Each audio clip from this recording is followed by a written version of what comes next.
Les pneus sont souvent appelés l'âme du mouvement, car ils sont la seule partie d'un véhicule qui touche réellement la route. Chaque année, le monde produit environ 2,5 milliards de pneus, soit plus de 7 fois la population des États-Unis. Mais vous êtes-vous déjà demandé comment un pneu est fabriqué? Du latex blanc laiteux, qui s'écoule des EVA dans les plantations tropicales, jusqu'à l'adhérence, qui maintient une formule instable dans un virage à grande vitesse. Chaque pneu est composé de dizaines de couches assemblées pour résister à la chaleur, à la pression et à la friction sur des centaines de milliers de kilomètres. Que vous conduisiez une supercar de 600 chevaux ou une berline familiale ordinaire, sans un bon jeu de pneus, toute cette puissance ne sert à rien. Dans cette vidéo, nous vous emmenons dans le processus fascinant de fabrication de cet héros méconnu, des matières premières aux tests les plus rigoureux de l'industrie. Un pneu n'est qu'une fine couche de caoutchouc en contact avec l'asphalte, mais il contrôle tout. La tenue de route, dans un virage, la rapidité du freinage, la stabilité dans une courbe serrée ou sur une route mouillée. Derrière cet objet apparemment simple, se cache une industrie mondiale opérant dans plus de 180 pays, avec des milliers d'usines fonctionnant sans relâche pour répondre aux besoins de près d'1,5 milliard de véhicules sur la route. Cette industrie pèse environ 320 milliards de dollars, alimentée par une demande constante de caoutchouc naturel, d'acier et de matériaux recyclés. En Formule 1, un jeu de pneus dure seulement 50 à 100 km. Certains ne tiennent même pas un tour avant d'être remplacés. Un bon pneu peut faire la différence entre la victoire et l'accident, entre un départ fluide et une glissade dangereuse.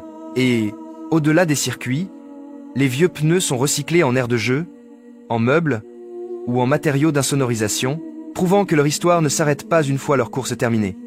Avant que les matériaux n'entrent en production, la conception d'un pneu est minutieusement élaborée à l'aide de modèles numériques.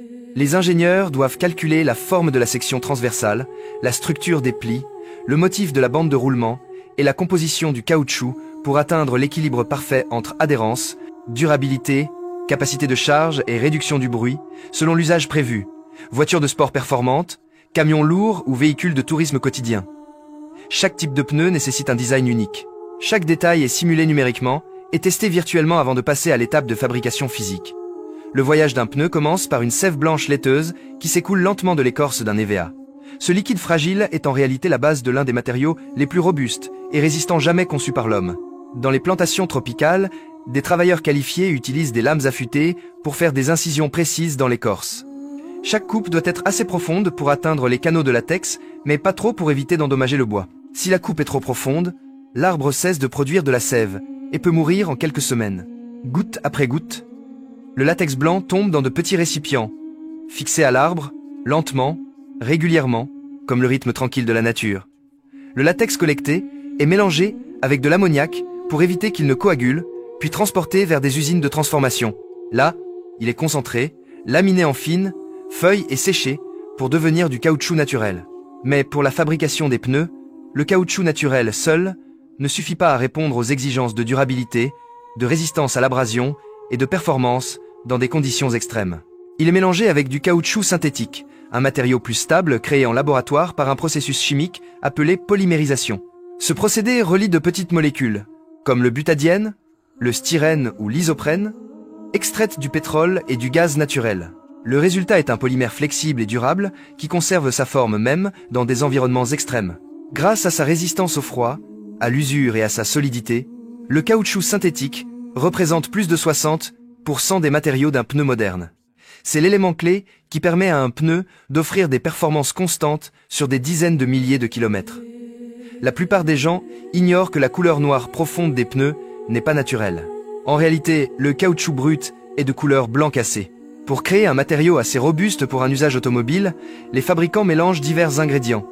Caoutchouc naturel, caoutchouc synthétique, noir de carbone, huile adoucissante, soufre et une gamme d'additifs spécialisés.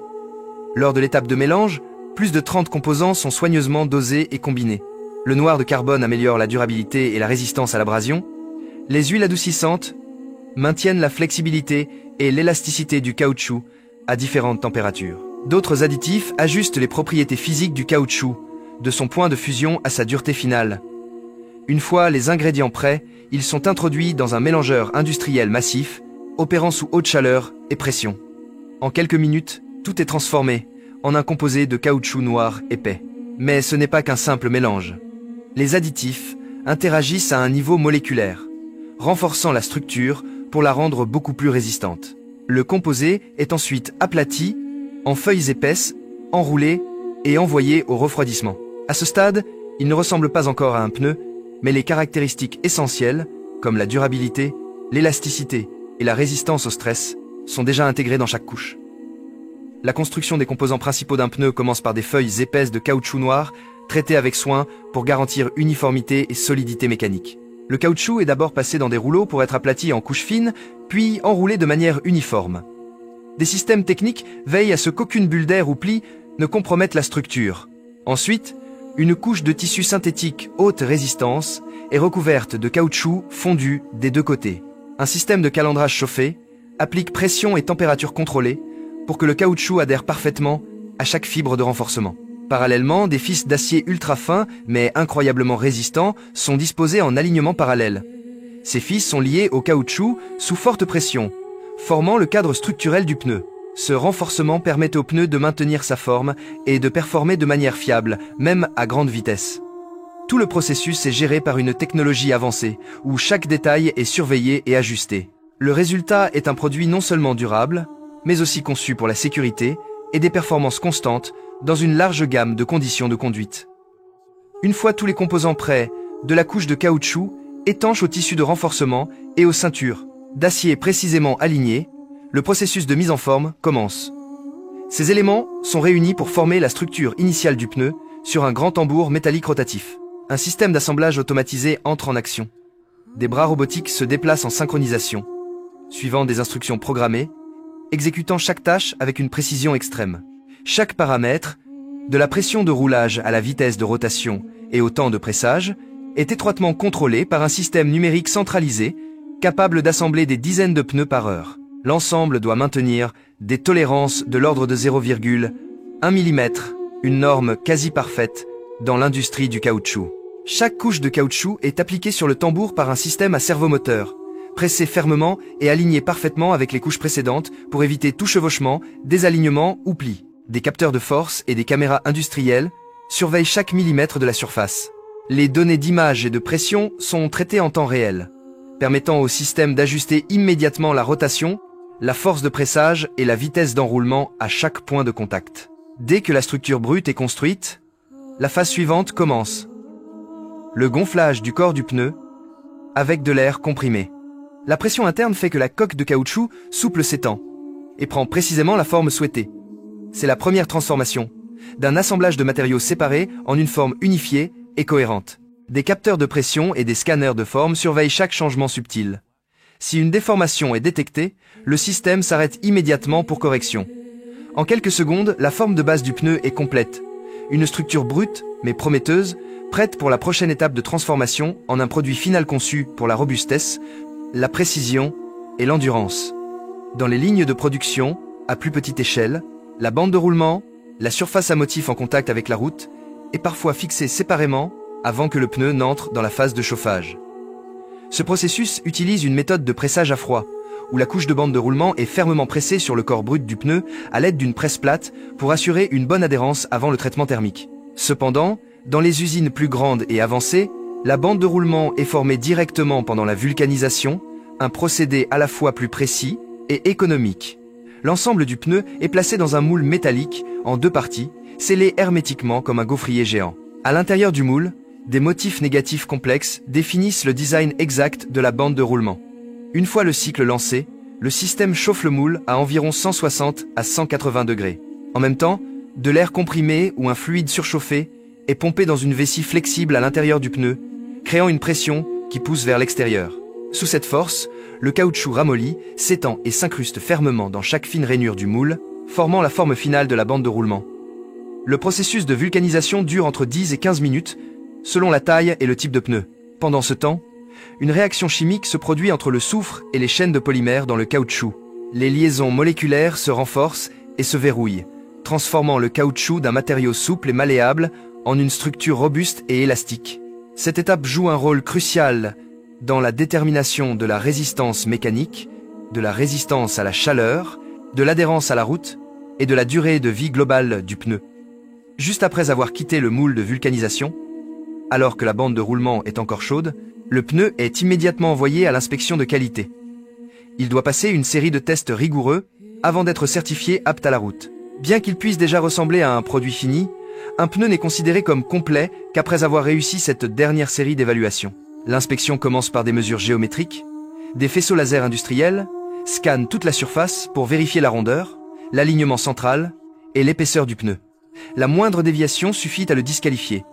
Ensuite, le pneu est monté sur une broche rotative et gonflé avec de l'air comprimé à une pression supérieure à son niveau normal. Ce test vérifie la rétention d'air et l'intégrité structurelle sous contrainte. Toute fuite ou déformation anormale est immédiatement signalée par le système.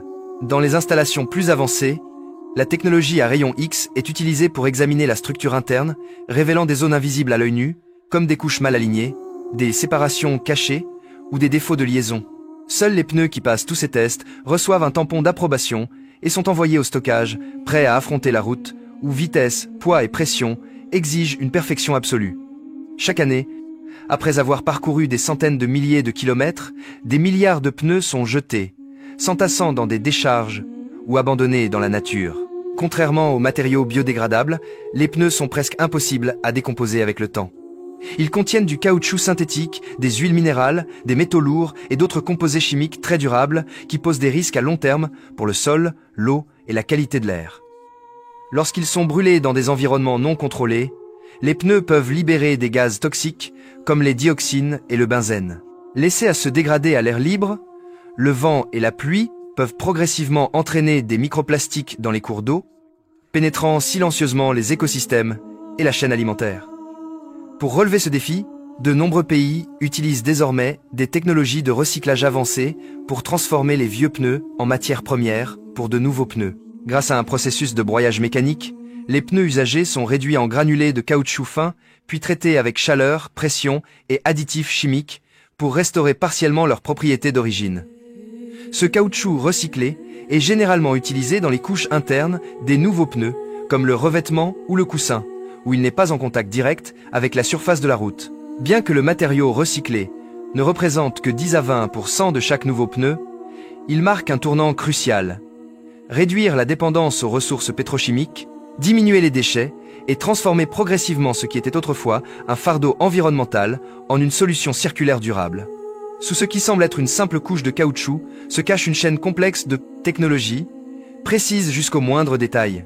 Ce n'est peut être qu'une petite partie d'un véhicule, mais le pneu est le seul point de contact entre une machine de plusieurs tonnes et la route, l'endroit où le mouvement, la sécurité et la performance commencent. Nous espérons que cette vidéo vous a offert une nouvelle perspective sur un objet si courant dans la vie quotidienne. Si vous l'avez trouvée intéressante, n'hésitez pas à laisser un commentaire, à cliquer sur le bouton j'aime et à la partager avec ceux qui sont curieux de découvrir comment le monde fonctionne vraiment en coulisses.